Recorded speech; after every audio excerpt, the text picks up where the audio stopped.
বন্দিশ হচ্ছে যে কোনো কাজ করতে যাওয়া, এই কাজের মধ্যে বাধা। ভালো করে বুঝবেন বন্দিশটা কি।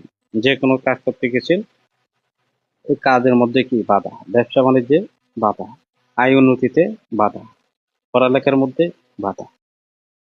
যে কাজটা আপনি করতে যাইতেছেন, এই কাজটা হচ্ছে না, কাজটার মধ্যে কি যে কোনো একটা বাধা চলে আসছে, যে কারণে কি এই কাজটা আপনার হইল না, কাজটা পিছায় গেল, অথবা কি কাজটা বাতিল হয়ে গেল, এটাকে বলা হয় বন্দিশ। আর এই বন্দিশ কেন হয়? বন্দিশ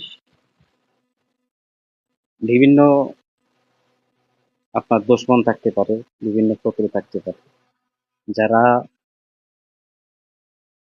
আপনার ভালো চায় না, আপনাকে দেখতে পারে না, অথবা রাগের বশীভূত হইয়া, অথবা আপনার সাথে শত্রুতামি কইরা, অথবা দেখে গেছে যে তার তুলনায় আপনি কি অনেক ভালো আছেন, আপনার টাকা পয়সা আছে, বাড়ি গাড়ি আছে, ব্যবসা বাণিজ্য আছে, এগুলা দেখে কি তার সহ্য হয় না। এজন্য সে কি করলো, জাদুকরের কাছে ছিল এবং আপনার ব্যবসা বাণিজ্য অথবা আয় উন্নতিতে, হ্যাঁ, অথবা আপনার কর্মের মধ্যে কি সে বন্দিশ থাকে।